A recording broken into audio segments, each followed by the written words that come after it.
गुरु ब्रह्मा गुरु विष्णु गुरुदेवो महेश्वर गुरु साक्षात् परब्रह्म तस्मै श्री गुरुवे नमः। ओम भवताप प्रणाशिन्ने आनंद घनमूर्तये ज्ञान भक्ति प्रदायिन्ने मातस्तुभ्यं नमो नमः। जय मां जय मां जय मां। Now this person has asked a very long question. I have made it short and put it in my thumbnail. I'll make it very short. But it's pretty long. So I'm trying to read it. It says, क्षमा करे स्वामी जी, यदि आत्मा प्रकाश पुंज है तो वो अशुद्ध कैसे हो सकता है?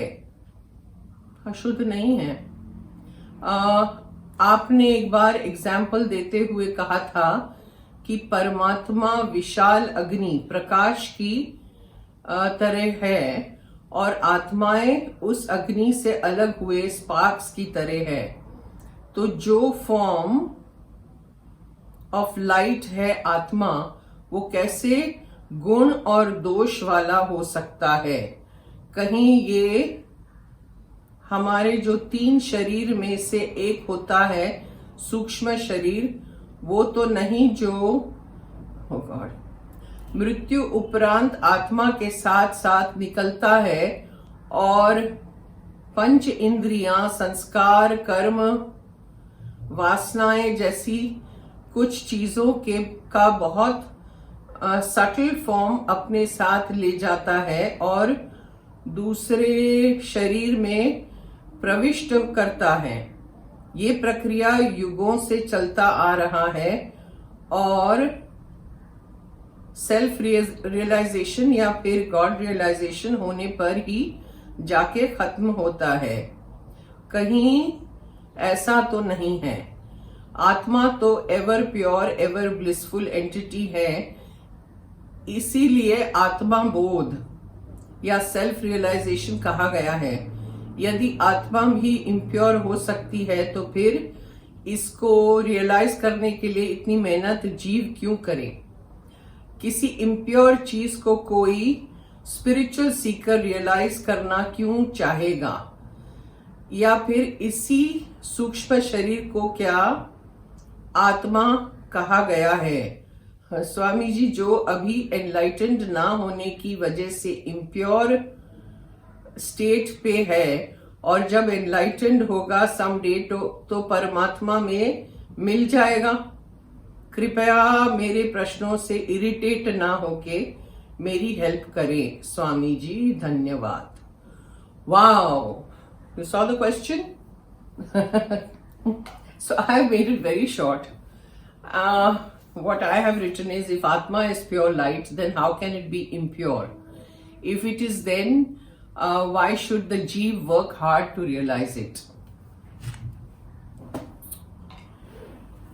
See, Atma is obviously very pure because Atma and Paramatma एक ही है। आत्मा अशुद्ध नहीं है, गुण दोष से नहीं है, उसके परे है।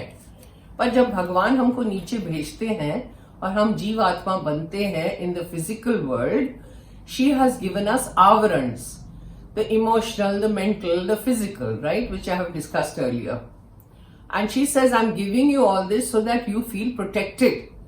But don't identify yourself with these overcoats. They are just कपड़ा है, कपड़ा। आप कपड़ा नहीं है, आप केश नहीं है, आप हाथ नहीं है, पैर नहीं है। These are overcoats, physical overcoat I've given you. An emotional overcoat and all that. माँ की लीला है।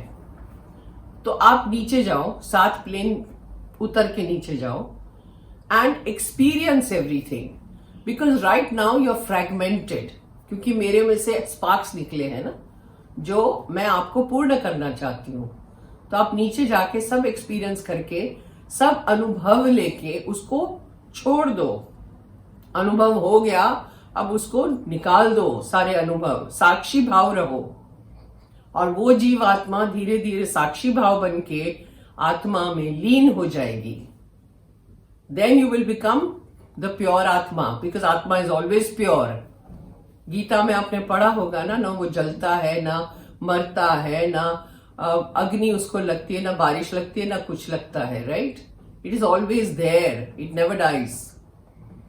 So it is the Jivatma that has to progress and shed off all the avarans and come to its own self, which is the Atma.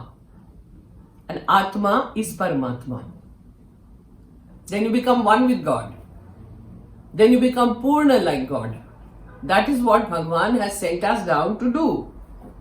तो क्या होता है कि जब हम हर जन्म लेते हैं, हर बार जो जन्म लेते हैं, we are not able to separate ourselves from the avarans. We identify, we get involved with our physical body, we get involved with our emotions, we get involved with our mental activity, and we start believing we are that. तो वो हम साक्षी भाव नहीं रहे, हमने वो सब latch on कर दिया ना अपने आप में. It's stuck on us. So when we die, again we have to take a birth. Again we have to take a birth till we are able to not identify ourselves with the bodies. So we have to be a witness every time. इसीलिए जब हम मर जाते हैं तो वही कर्म, वही संस्कार, टेंडेंसीज जो है, एक वासना शरीर भी होता है जो चिपका हुआ होता है इन द सूक्ष्म शरीर. Those become our sanskars, our karmas. Obviously we've done so many things here. तो वो कर्म बन जाते हैं ना. तो वही संस्कार, वही कर्म लेके हम दोबारा जन्म लेते हैं, फिर और बढ़ते हैं, एग्जॉस्ट नहीं कर पाते हैं, because we are constantly identifying ourselves with all the things we come down with. We are not that. That's what Bhagwan is saying कि तुम वो नहीं हो, वो आवरण है. और वो जब समझोगे, वो कैसे?